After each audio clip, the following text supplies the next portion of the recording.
príprave na jarnú časť sezóny 2010-2011 pokračujú aj žiarski futbalisti kategórie do 12 rokov.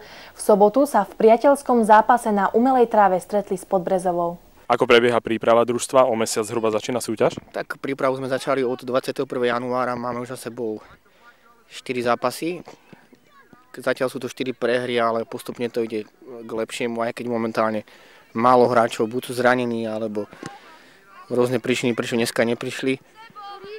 Super, sme mali za sebou už Novú Baňu, dneska je Podbrezová, Badín sme mali za sebou, Zlaté Moravce dvakrát, takže asi tak.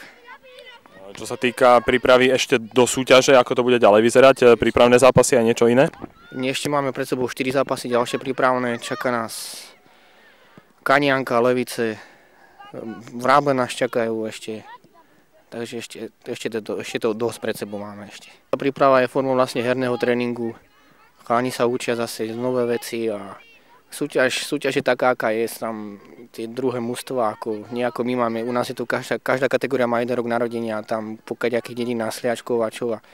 Tam sú rôzne vekové kategórie v jednom mužstve, takže chalani to majú o to ťažšie, že ako 10-roční musia hrávať aj proti 12-ročným chalanom. V sobotu chlapci v príprave s Podbrezovou B opäť prehrali, v súťažných zápasoch by si však chceli pripísať aj nejaké to víťazstvo.